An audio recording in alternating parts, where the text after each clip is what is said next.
Kia ora, everyone. Thank you very much for tuning up. It's great to see so many people here and so many faces I haven't seen before.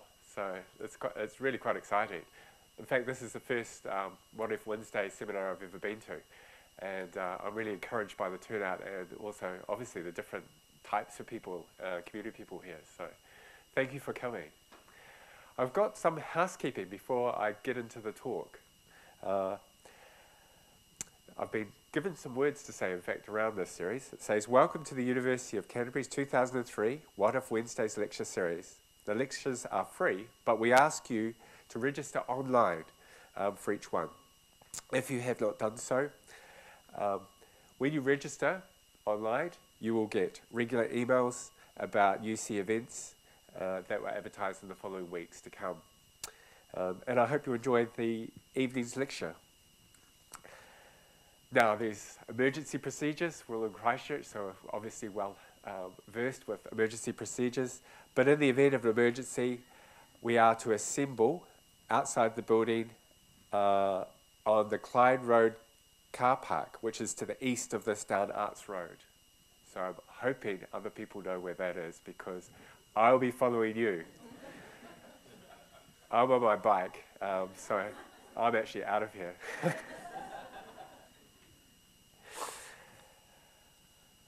My name is Philip Schluter, on the bottom of the slide here.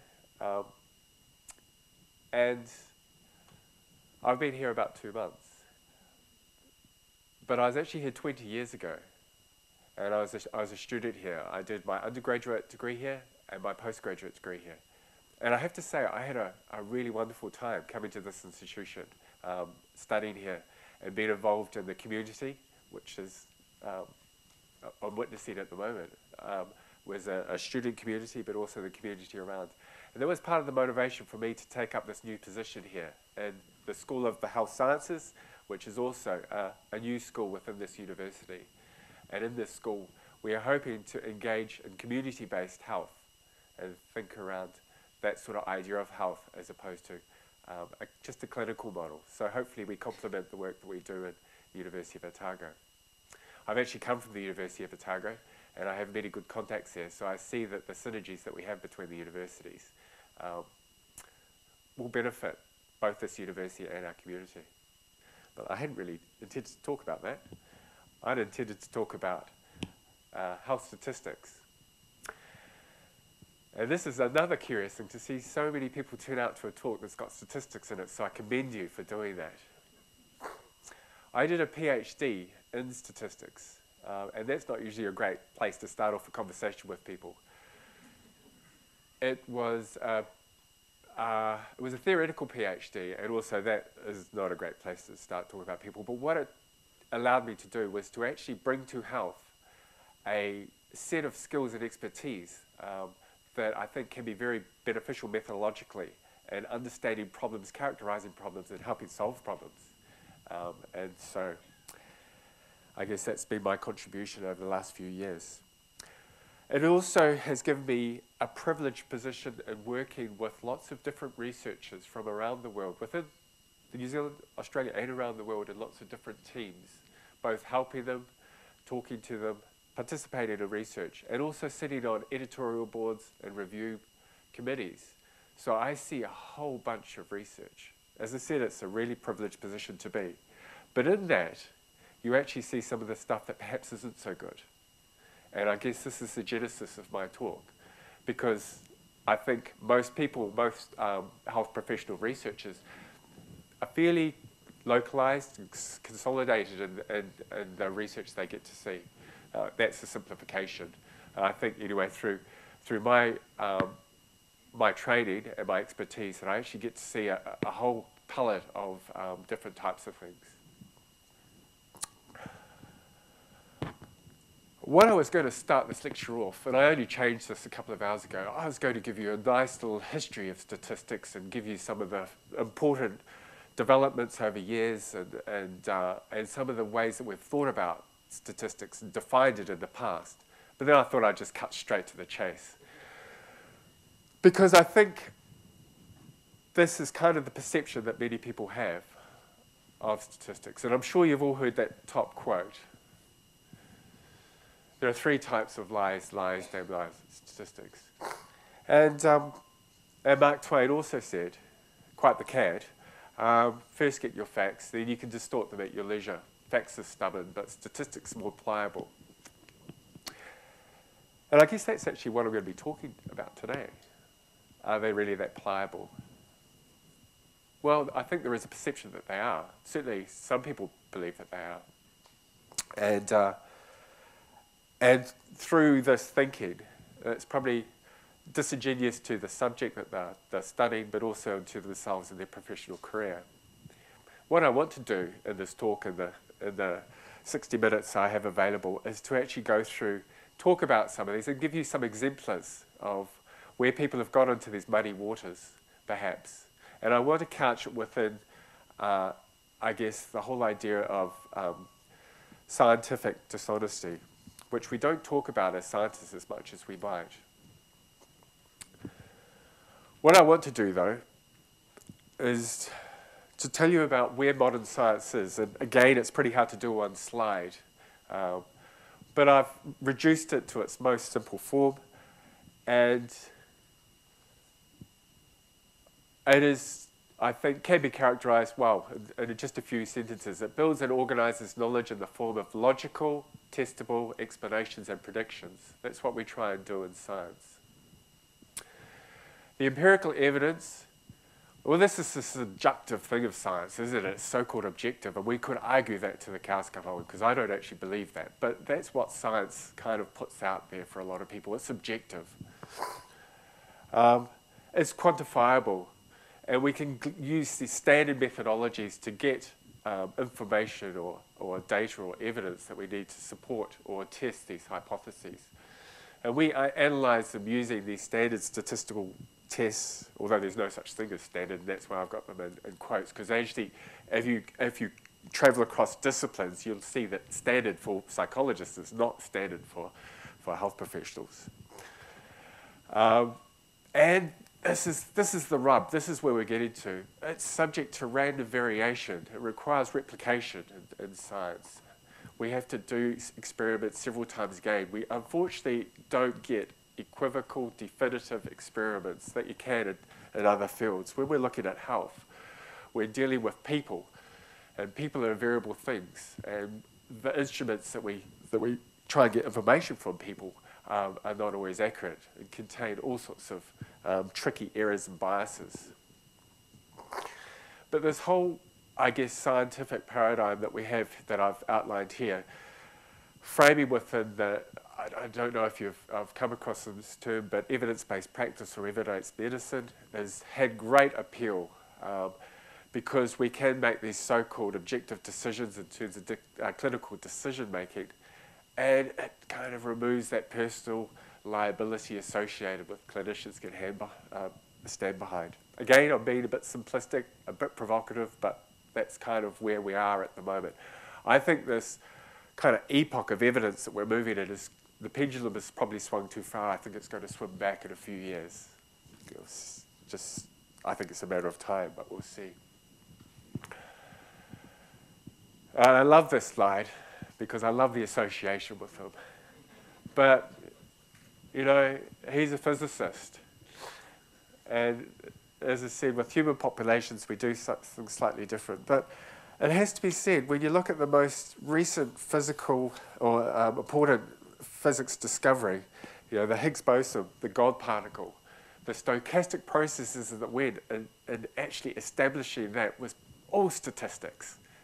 It really was. Mathematical modeling and stochastic modeling. So things have changed. Things really have changed. I've taken the opportunity to throw a quiz at you. And hopefully this quiz is going to inform something I'm going to say later on. We'll see if it does or not. But I kind of like this anyway. It's the Monty Hall problem, and some of you have probably come across this. Maybe not. Oh, something should have happened then. There we go. It's loosely based on the American game show, Let's Make a Deal. And the actual name of the problem comes from the host of the show, who was curiously called Monty Hall. So, I'm going to get each of you to answer this, and then I'm going to get you to think about it and then show of hands at the end, okay? Suppose you're on a game show and you're given the choice of 3 doors, 1, 2, and 3. Behind one door is a car, which you hope to win. I mean, that's the objective, okay? Behind the other 2 doors are goats, which you don't actually hope to win. The goats are pretty inconvenient for like small town apartments. You pick a door, say you pick number 1, and the host who knows, he's the only one, or the only person who knows where the car actually is.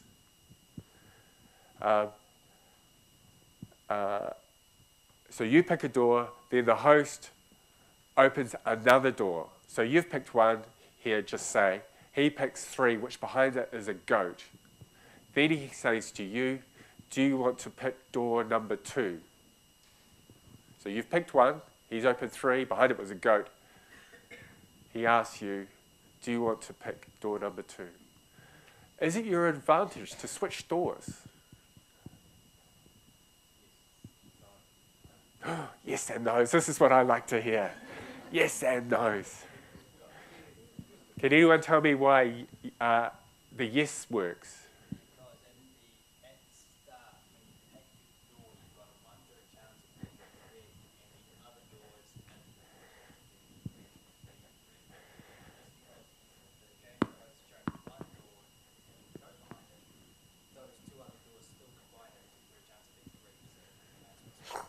Yeah. Do you study statistics? Or have you? Because you should. Who's prepared to say no still? Does anyone want to say no? It's quite a common thing, yeah? Okay. Can you explain why that might be the case? Well, only because you jump queues in the supermarket and take one's moving more. And you end up with the wrong one on your way down. So no, I don't.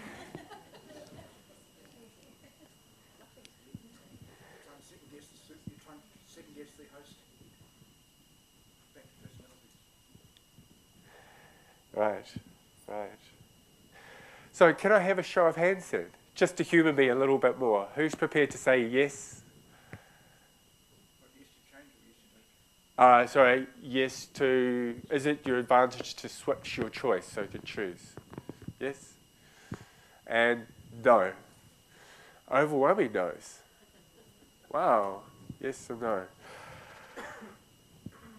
I'm going to be slightly mean here because I'm not going to go through the answer, give you the answer that the chap in the audience did. I'm just going to give you the answer without going through the maths and stuff. But this is typically what happens, is a lot of people think the player has no way to know which of these doors is the winning door, leading people to assume that each door has equal probability, including that switching does not matter, which is kind of what we heard before. In fact, the equal probability assumption, while being intuitively seductive, is incorrect. It's massively incorrect. It's not even just a little bit incorrect, it's massively incorrect. Under the conditions that were stated for this problem, the player's chance of winning the car is actually doubled by switching to the door that the host offers. Wow. I mean, that's quite profound for me. And what it does is it illustrates that often things, when you look at it on the surface, are not what they appear. And people get tripped up by this. Now, there's a whole bunch of things I could talk about here about conditional probabilities, introducing information, which we didn't kind of take into account when we thought it was equal probabilities. And as I said, I'm being slightly mischievous. I'm not going to give you the solution other than by saying this. But if you are really interested, and these slides will be on the website, you can go to this in the Wikipedia, and there it's all detailed for you. But I didn't want to give you a maths lesson tonight.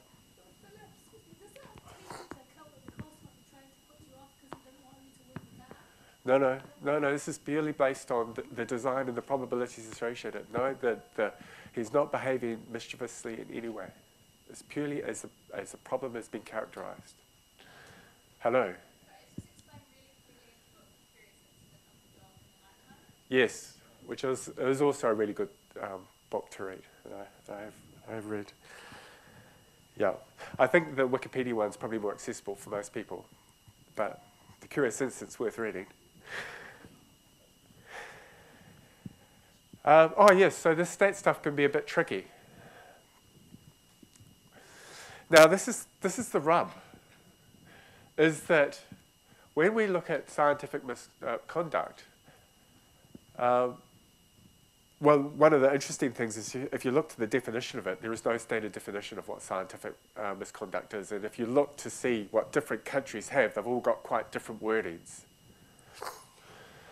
I think this is kind of the principle that they're all guided by. It's a violation of the standard codes of scholarly conduct, ethical behaviour, and professional science research. But what that actually means, trying to operationalise that, it's a bit more tricky. And there was a group in England it was led by Richard Smith, who was the then editor of the BMJ, which is one of the most important general medical journals in the world. And he obviously, as an editor, had quite enough of seeing some stuff that was probably less than ideal coming through. He formed a working party, and this consensus group put together this definition in 1999. Behaviour by a researcher, intentional or not.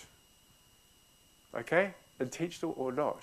That falls short of good ethical and scientific standards. So in that example I gave you before, and everyone was saying it was 50% equal, you are unintentionally operating outside of good scientific conduct. That's a pretty challenging thing to say, isn't it? But if you think about it, and think about research in these terms, it makes you would operate slightly differently. You would get a statistician on board who could say, oh, actually, it might be, do something else. Or you might get an epidemiologist aboard, or you might get a clinician aboard, an ethicist aboard, or something like that if you're dealing with different problems.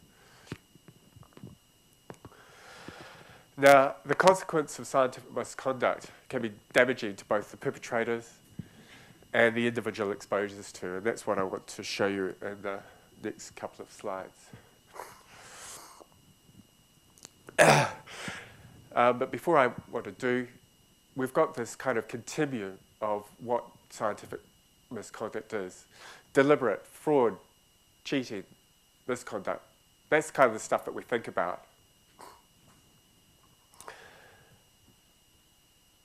From my perspective, I see a lot of people doing this sort of stuff too, and they don't really see it as being necessarily misconduct. Using questionable methods, data torturing, gosh, that's a favourite, data dredging. Selective reporting, again, quite a favourite. Selective non-reporting. And this is the stuff that many people, I think, are a bit surprised by, is ignorance and naivety, carelessness, sloppiness, improper methods, and statistical fallacies, and there are a bunch of them out there. There are a bunch of ways you can get tripped up, and we've just seen one, and there are others that I could talk about. Richard Smith, who I mentioned, provided a preliminary taxonomy of research of misconduct, and the group listed about 15, and it is really interesting reading. But in terms of seriousness, fabrication, invention of data or cases, he considered to be the worst. Falsification, willful distortion of data is second. Plagiarism, copying ideas, data or words without attribution. Failing to get consent. Not omitting that some data are missing. So that is collecting a bunch of information, seeing some data that's outside of what you expected to see and just putting it under the carpet, pretending it's not there. Ignoring outliers without declaring them, so that those observations that are a bit strange, we don't know what to do with those, so let's not do anything with it, well, let's get rid of them. Oops, sorry, and then not including data on side effects in a clinical trial. So these were the 7 top rank in terms of seriousness, and all but one of them are to do with data and handling of data, okay?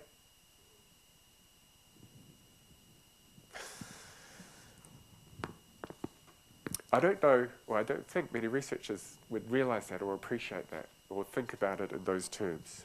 It has to be said that as researchers, and certainly my training is something that it hasn't been impressed upon us. I mean, obviously those first couple and the third, but you know, we start to get down here, these things happen probably more than they should.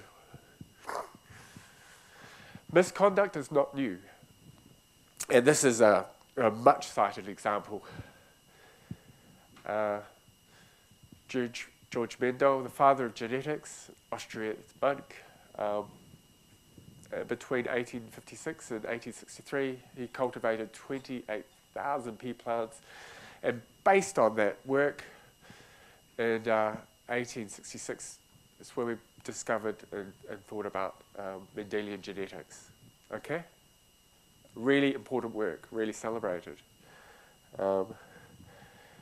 But probably one of the most influential statisticians in the 20th century, around 1920, Ronald Fisher was working with Mendel's data, and he discovered that the results were implausibly accurate. Almost certainly, the censored results the bad results had been censored. They'd been rubbed away to fit the hypothesis. Okay? Now, it's unclear who it was, but it was most likely a research assistant working with Mendel.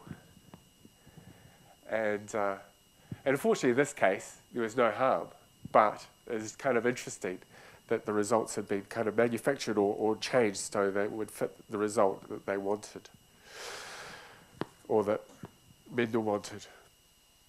So that's why, kind of in modern medicine now, we use things like randomization of treatments, so if we don't know which treatments are randomized to patients, and also blinding.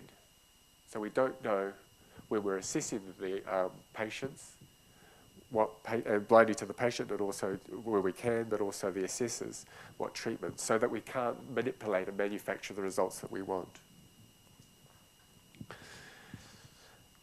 That's an old example. This was the first real example that I came across that had real resonance for me. And this was a reasonably important and publicized case at the time. So Roy Meadows, he was, when you look at his CV, impressive. Absolutely outstanding member of the community and did a lot of good work.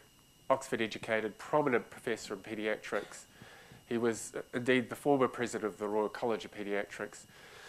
Coined this thing called Munchausen syndrome by proxy, which I've defined there. It was essentially a symptom which he said that parents would engage in or carers would engage in to actually indicate or flag that they had issues or harm that they needed addressing, and they used their child or their carer or caregiver who they're caring to as a vehicle to express that need or want. I mean, in today's way of thinking, that's kind of an extraordinary thing to say or do, but around in 1997, there was a lot of support for that, especially with respect to the work that he was doing in terms of child health and paediatrics. In 1988, he was knighted for services to child. Now, where he becomes important is that he was an expert witness for a case looking at sudden death syndrome. And he described the sudden death syndrome as being a case of this Munchausen syndrome by proxy. He described that unless proven otherwise, 1 cot death is tragic, 2 is suspicious, and 3 is murder. So he's an influential person with a lot of credentials, a lot of respect within the community. And he was used through that as an expert witness for a number of cases. In 1999, solicitor Sally Clark was tried for alleging her 2 babies, and Professor Meadows claimed that the risk was 1 in 73 million of that occurring by chance alone. Based largely on the testimony by Roy Meadows, the jury returned a 10-2 majority verdict of guilty. So he got that 1 in 73 million. I'll just get that information. 1 in 73 million figure by squaring the observed ratio of live birth cot deaths to affluent non-smoking families, which were estimated, where he estimated as 1 in 8,500. I mean, if you're presented with a figure like that, 1 in 73 million, you'd think, gosh, that's not going to happen, by chance alone very often, is it? And you can imagine hearing this sort of information from an expert, you might feel quite compelled by that sort of evidence. Yeah.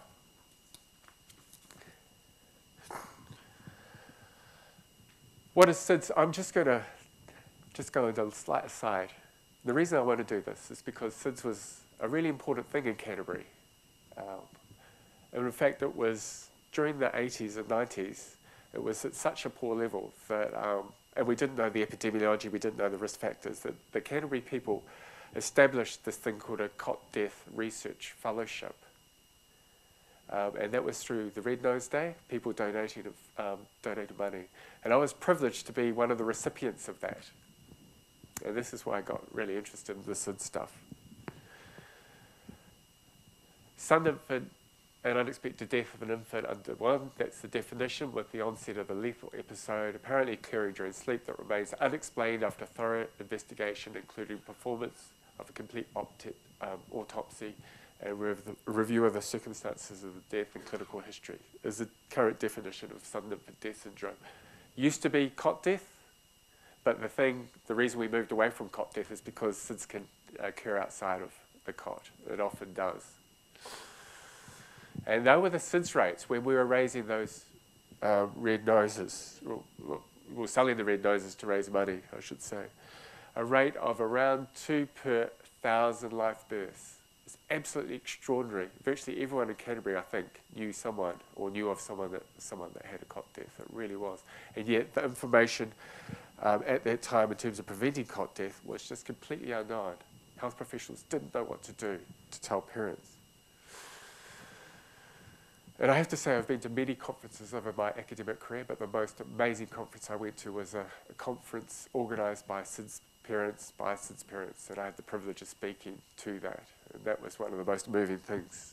And if you want to talk about, a genuine passion for a subject, that was it. There was a bunch of things that we did in terms of developing a national case control study of cot deaths and finding these risk factors, which most people would know now, and certainly most parents going to antenatal classes. Smoking is obviously a bad thing and is the leading risk factor now for sudden infant death syndrome. Pro-sleeping used to be, but the campaign's been so effective it's down to about 4% now on a population level. But the last thing here is the important thing. Subsequent siblings of infants who have died of SIDS have a higher likelihood of SIDS. So they occur in clusters. These things do not occur independently of one another. And with the Reduce the Risk campaign, which was introduced in the early 90s, this is when we were starting getting the good results from the New Zealand studies and some international studies. You can see the SIDS rates dropped dramatically. And in recent years, they continue to decline, so they're now about sort of 60 per 100,000 deaths. So really amazing change around.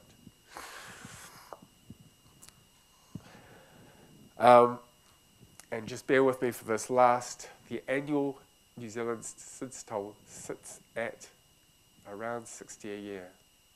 So even though I've given you those numbers, 80 per 100,000, that's what they look like.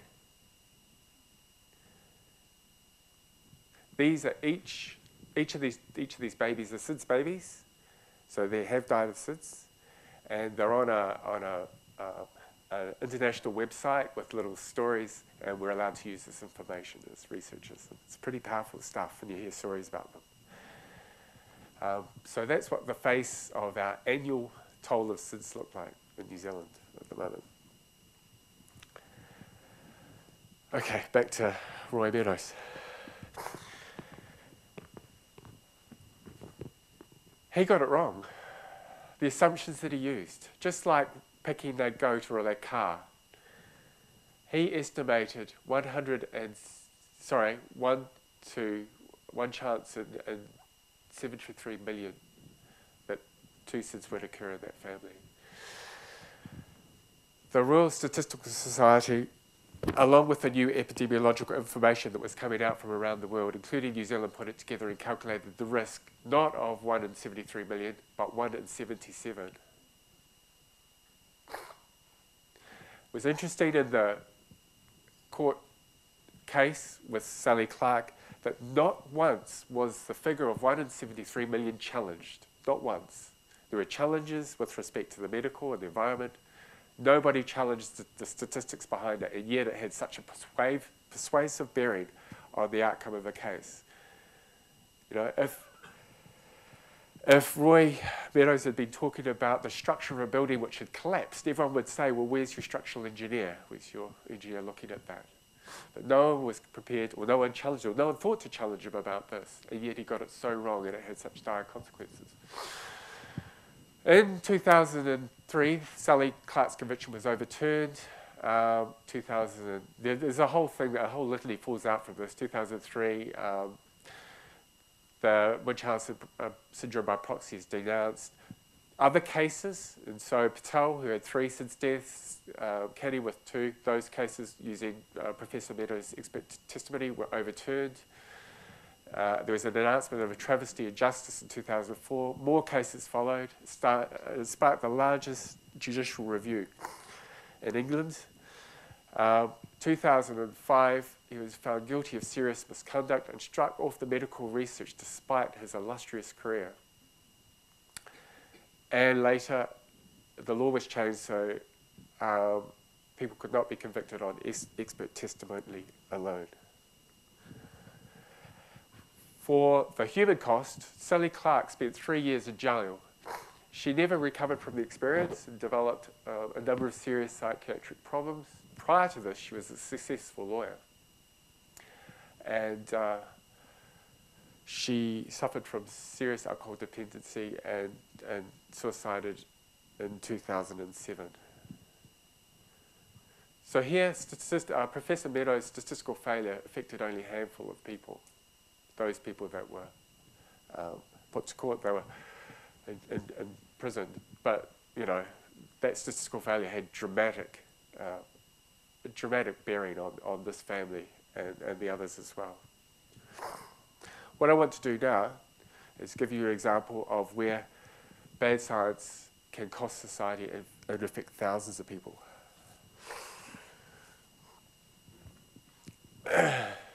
Now this is work that I've been doing it, and it's about, I guess it's about 6 years old now, so it's not current, but it serves a good example. And this is a prenatal screening of a bunch of chromosomal abnormalities that we can do now. How technology has moved so quickly and so dramatically that we can do some pretty amazing things. Now, I'm just going to consider Down syndrome at the moment, which is a relatively common fetal abnormality. It's probably the most common.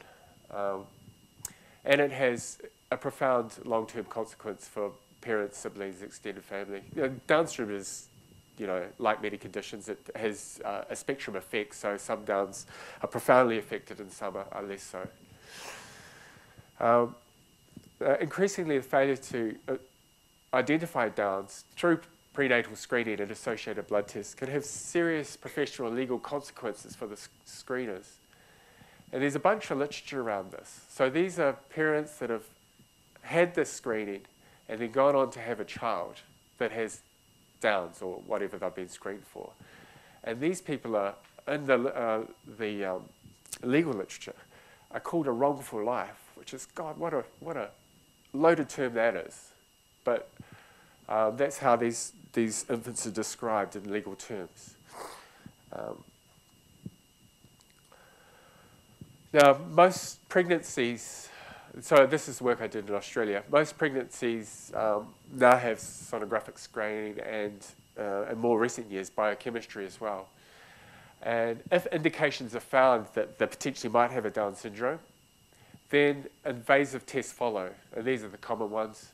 Chorionic villus sampling around at 9 weeks gestation, amniocentesis around at 16 weeks, and chordocentesis around at 14 weeks. Now these invasive testings, it depends on who's doing it. So a really skilled expert will have a much lower rate. But generally, they have a rate of miscarriage about 1 to 2% when you take on an invasive test, where something like a sonographic screening is got done. Okay?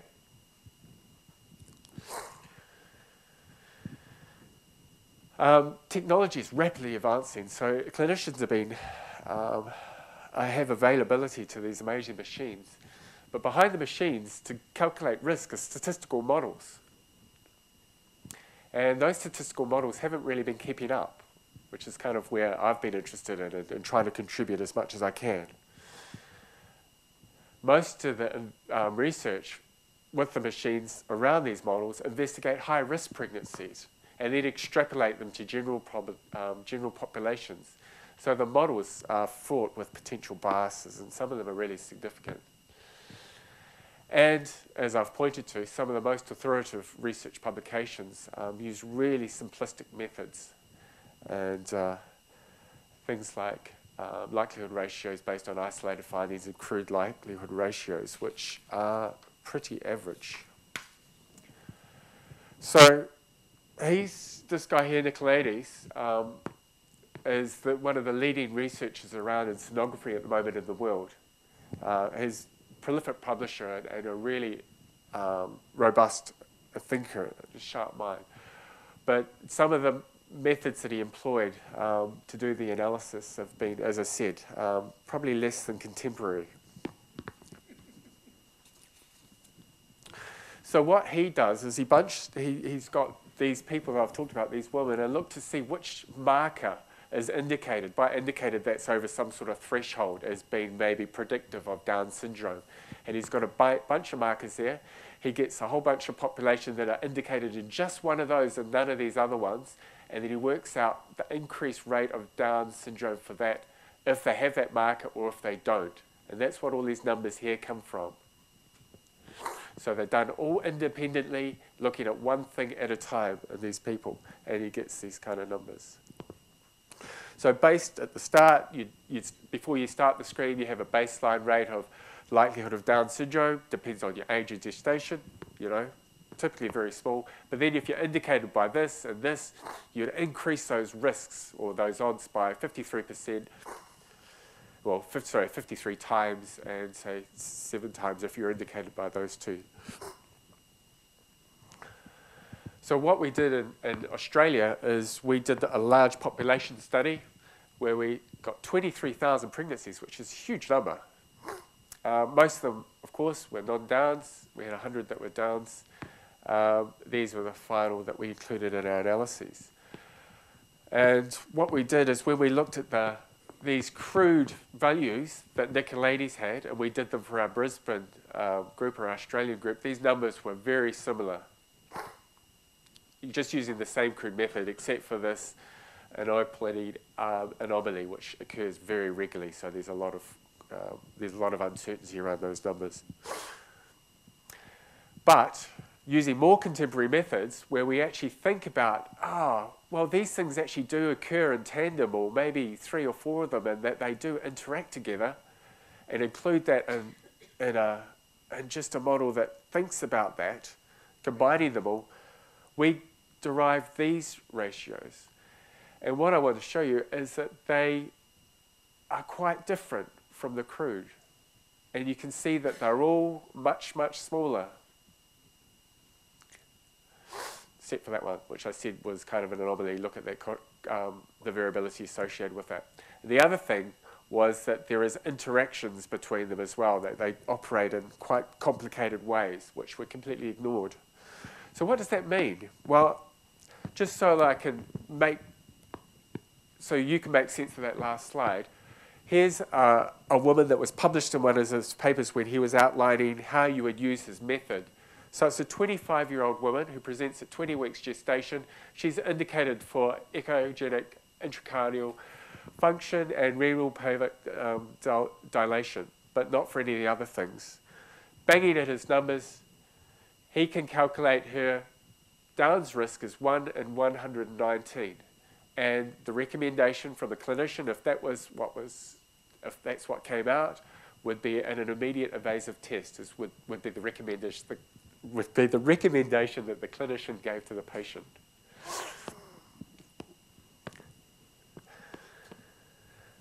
Using the model that I've just shown you that we got,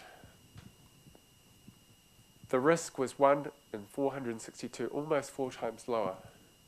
The recommendation, based on this model, is that we would have a follow-up scan in a week. Okay?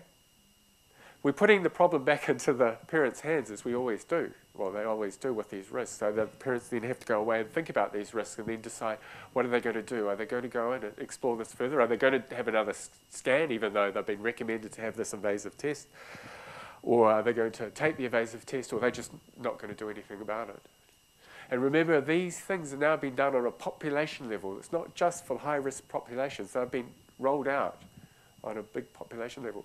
So people are making decisions, or having to make decisions on numbers that, you know, you get to quite a different decision, I think, with those two numbers.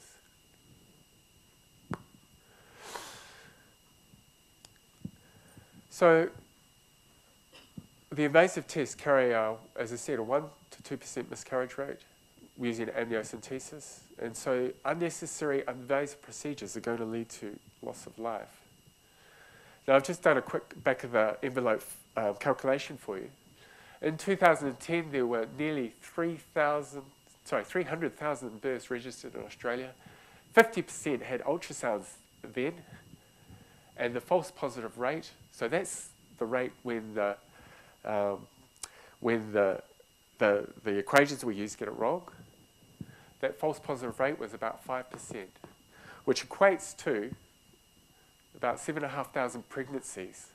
So they were indicated as having a Down syndrome baby, or likely to, when in fact they were completely normal.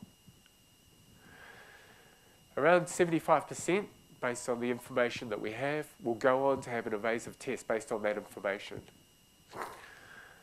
A miscarriage rate of about 1% or 2%, they are the numbers we're talking about.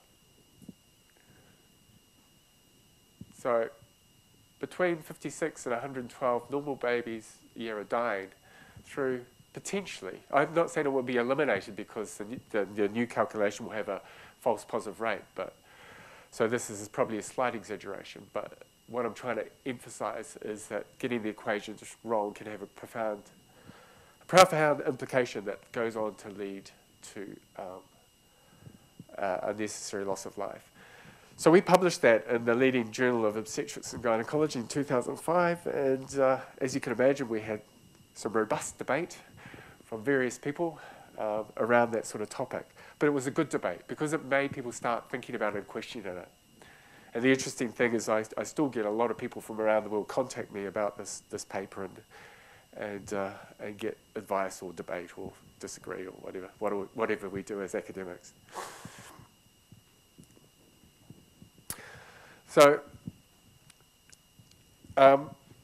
those two examples I've given you have been kind of naive, where we've adopted things just through naivety and got it wrong, and then the consequences have been quite high. One for the individual with Roy Meadows and Sally Clark, one on this unknown population level through the screening. We don't know, generally who are affected. They don't have a voice or they don't have a vision.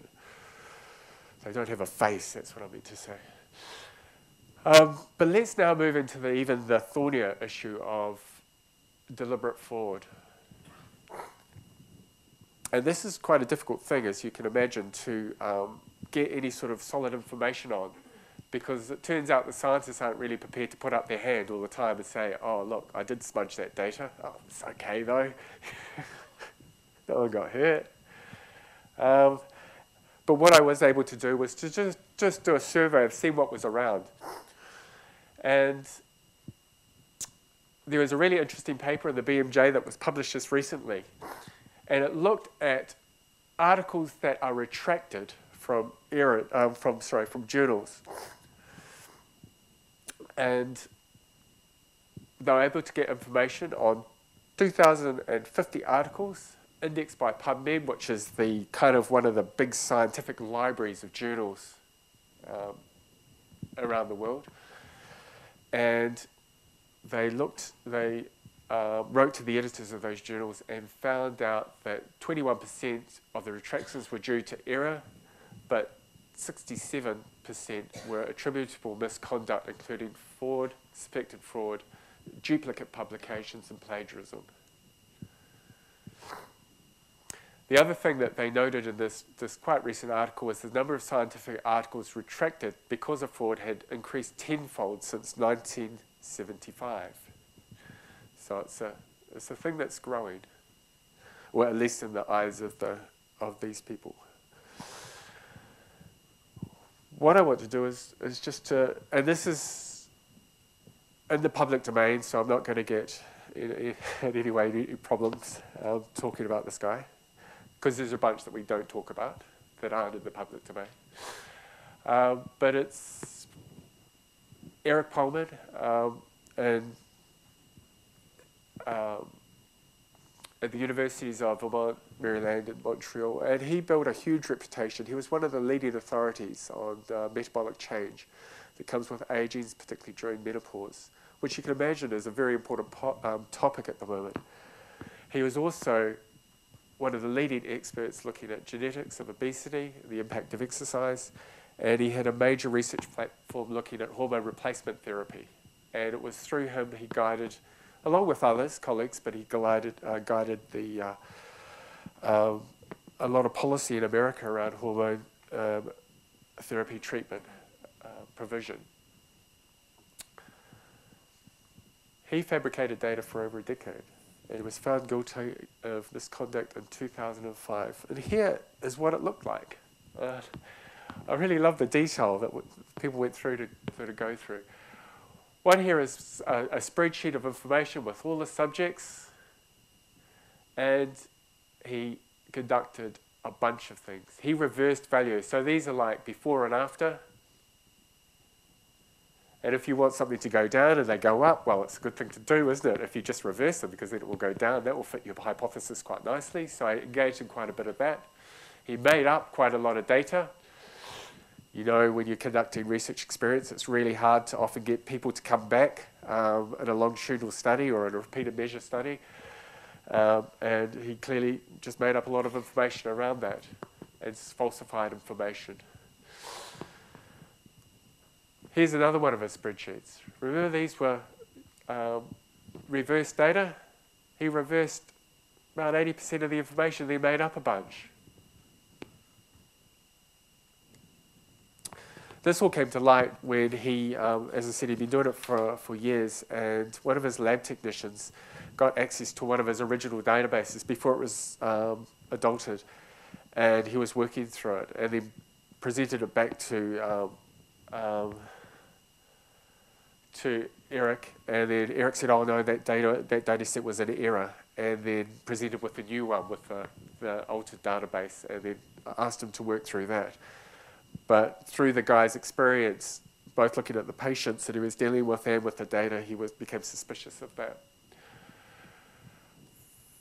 The one thing about the whistleblowers is they go through a really difficult time because he is a leading international researcher, and this guy was a lab technician working with him in a very, in terms of the lab hierarchy, in a very subservient sort of role. And sort of to get that out there, it took a lot of time, a lot of energy, and it was only through his perseverance he was able to do it. And this is where he was got. He was caught. He had to provide a statement in terms of the granting body that he was awarded some of the money for, where he signed a statement saying that I am aware and any false, fictitious or fraudulent statements or claims may subject me to criminal, civil or administrative penalties. And that's what got him, through his signature, to plead guilty of a felony. But he didn't go down easy. He falsely accused collaborators, submitted false documents to the investigations committee, solicited fraud testimonies. These are all quite common things and when people are identified as potential fraudsters. Committed misconduct for 10 years with $3 million of funding, and he submitted false and fabricated data in 17 grant applications. So this is a huge scale. So you can look at these penalties and you wonder about how just they are or how fair they are. He was the first academic in the United States to be jailed for 1 year and 1 day. 1 year and 1 day.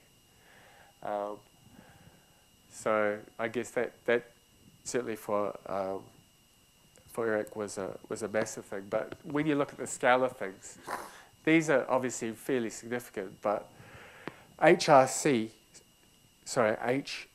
hormone replacement therapy is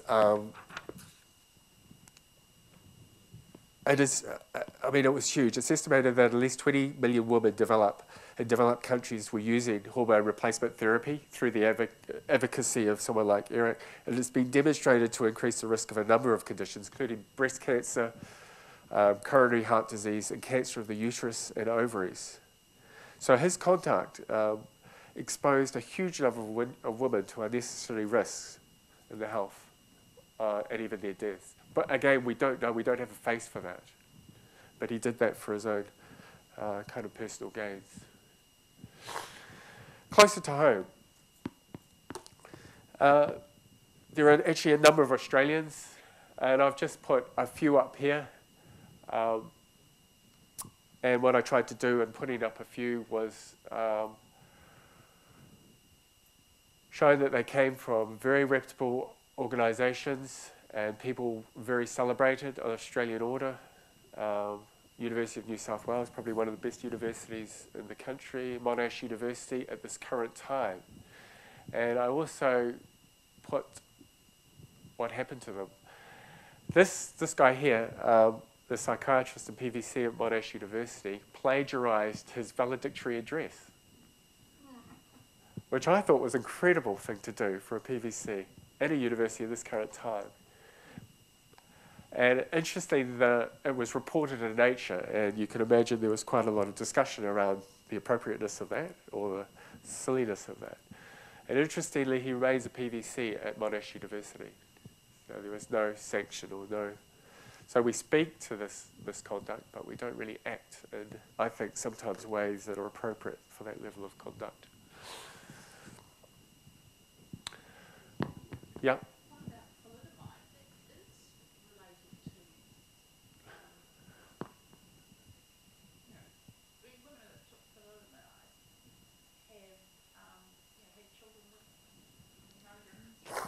Yep. So I'm not saying that they got it wrong. When I talked about Meadow, and in fact, with the trimming of the data, we were able to get, well, not able to get, we would have got there anyway, but the fact that the genetic, Mendelian genetics was, so sometimes, but as conducting in scientific misconduct, does that, even though, you might get it right in the end, but is that process, does it serve that goal and stuff? And it's the way that we go about science. And the one example that I haven't given in this, but I think I gave on the website, was that in fact it can actually put people down the wrong path, and it can take people there for a long time, like years, and waste research money and waste a lot of energy. And I think the example I gave was around sleep apnea, which was for a long time considered to be the holy grail in terms of SIDS and SIDS prevention. If we understood the link between sleep apnea, so that's when babies stop breathing or hold their breath a long time in their sleep, and SIDS, maybe we'll solve it. And for a decade or 2 decades, there was lots of research. I was involved in trying to find that link. A lot of research money. We couldn't do it. It really delayed the time until we found those risk factors that we know prevent SIDS. And so, sometimes the way that we get to the end is the important thing as well. Okay, so what about New Zealand? I couldn't find any reported medical instances in New Zealand, and I've searched the web reasonably, and the literature reasonably carefully on this. And in terms of health, there are lots of other areas, but not in terms of health research. I also talked to Frank Frizzell, who's the editor of the Medical Journal, about this. He's also quite interested in this. And he published a paper in 2002 looking at research dishonesty and conflict of interest, and said that there are little journalists can do to detect or expose determined research fraudsters, and we should be. He implored us to be guided by research integrity.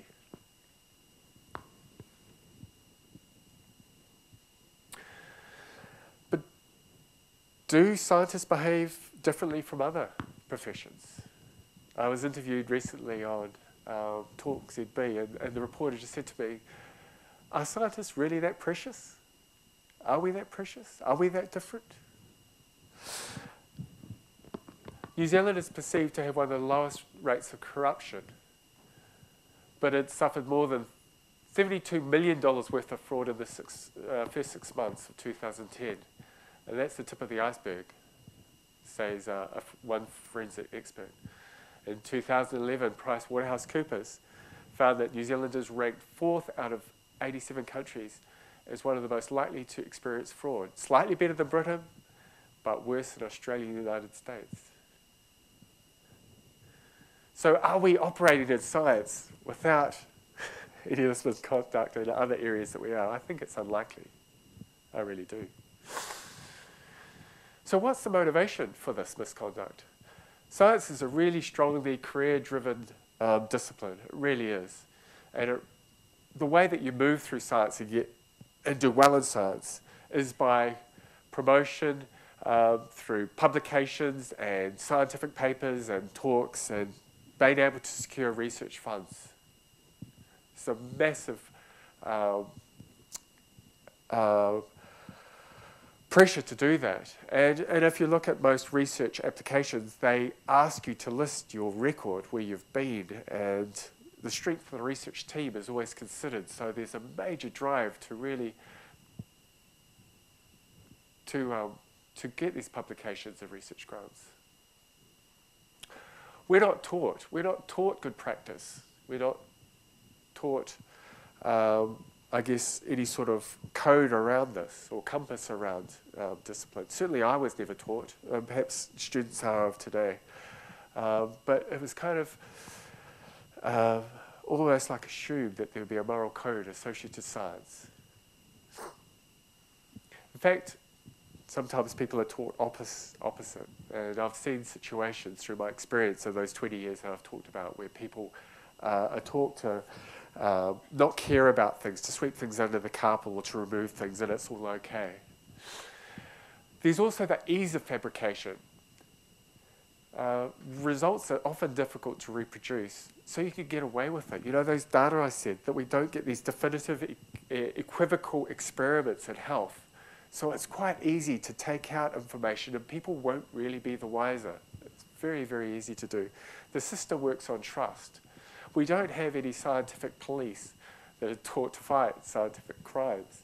They're done by people like me who don't have that sort of forensic expertise.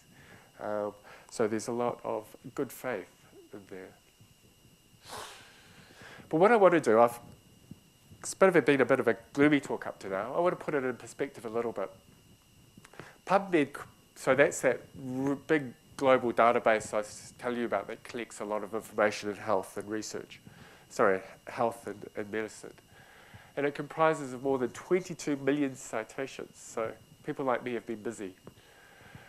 In 1975, there were nearly 250,000 different citations. That's things like journal articles or letters or abstracts and things of that type.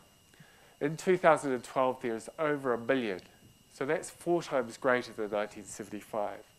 So those 2,000 retractions that I said earlier on, they constitute 0.009% of all published results. So it really is a small thing, or that we know from those retractions. But then how much of the incomplete, uninformative, or missing retraction announcements are out there, or we're still things that are published?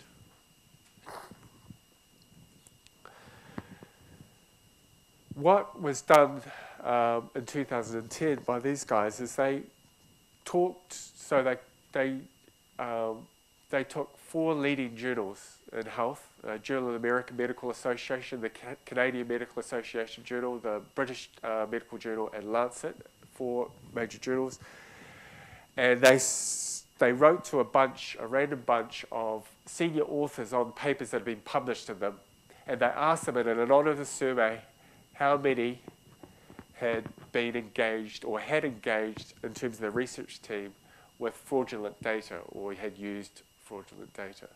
That was emitted by 4%. And a recent systematic review, it's found about 2% with quite a bit of variability, including the confidence interval from 1 to 4%, around 2%, had ever fabricated or falsified their research data.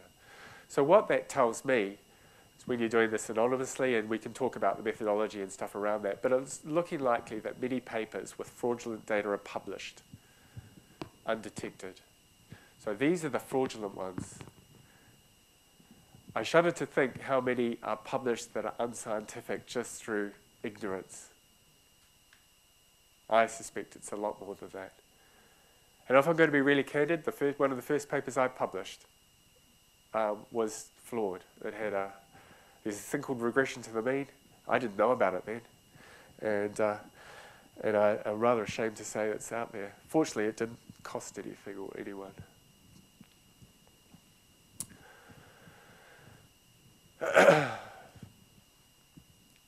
So there is no stated guidelines to treat fraud. Prevention is, I think, the best way. And that relies on a whole bunch of things and people working together, and institutions working together, editors of journals, the authors themselves, and also, I guess, when I say adhering strictly to medical professionalism, we know what that is, so we can adhere to that. I also, as I pointed to at the very beginning, it also really makes us think about a collaborative, transdisciplinary or cross-disciplinary research model where we bring together expertise that covers all these different fields in addition to the clinical, the health, sort of biostatistical and epidemiological. The other thing I think would be really useful is to make all research databases available. Now, curiously enough, you may or may not know this, researchers are very protective of their databases, and they don't share them with anyone. Well, there's no need to at the moment. And I think until such time as that we can share our information, that we won't get the scrutiny that we need to, or that I think that people deserve, and that the discipline deserves.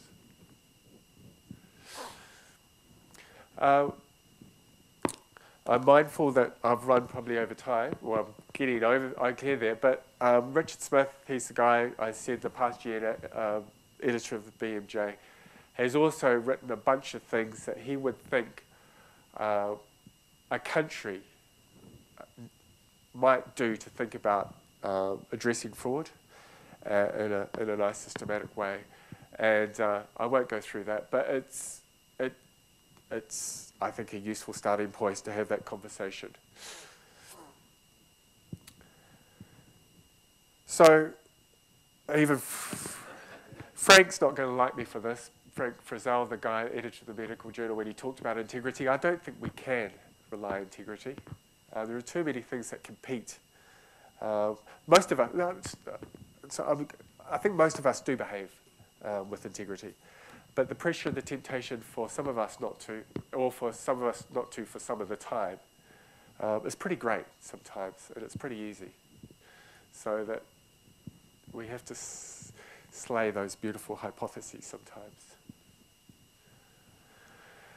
Last slide.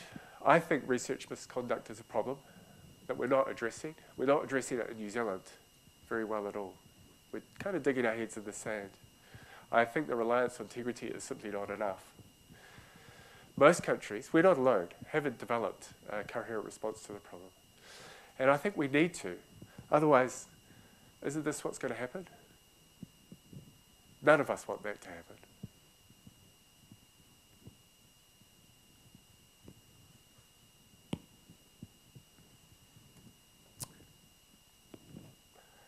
Home time.